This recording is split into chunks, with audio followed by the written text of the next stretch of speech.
English একটা important, ইংলিশে কথা বলে লজ্জা দিতে নলেজ, ঠিক আছে? জেনারেল নলেজটা অনেক আছে, ঠিক আছে? তারপরে আরেকটা বিষয় হলো ম্যাথ।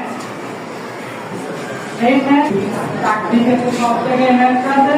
হোমসে ইউনিভার্সিটির কয়েকটা মানে বাইরে যারা পড়াশোনা করিয়া ক্রাইটেরিয়ার মধ্যে গিয়াতে ইমেল হলে লিখিত স্পিকিং শিখতে হবে। গেস করতে পারেন সেই কোন ক্লাসে ছিল? এনে গেস মিনিমাম 10 বছর বিদ্যার পড়াশোনা করে আগাই যেতেন। এভাবে আগাইলে আপনারা 10 বছর লাগবে এখানে কথা বলতে, বুঝতে পারছি? পাবলিক স্পিকিং করা আছে, আমরা কিন্তু প্রফেশনাল ডিগ্রি নিয়ে কথা বলি, ঠিক আছে? আপনার ইউনিভার্সিটি আপনি জানেন 9 10 এর বইয়ের গুরুত্বপূর্ণ দুটো একদম গ্র্যাজুয়েট করার পর হয় না, এটা আবার পড়ে কি করবো? এই বেশিটা অলরেডি না ইউনিভার্সিটিতে জানতে না ইউনিভার্সিটিতে গিয়ে দেখতে বেতন মুখস্থ বিদ্যার উপরে জন্য মুখস্থ বিদ্যা জানা বেশি ভালো, কারণ সার্টিফিকেট তার অনার্সে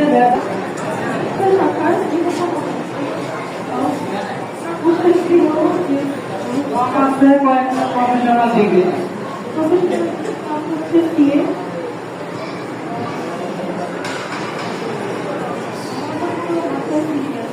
আচ্ছা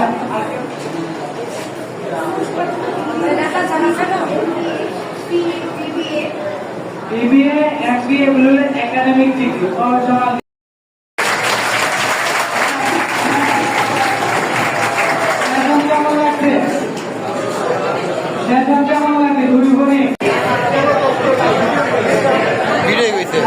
ভিডিও হইছে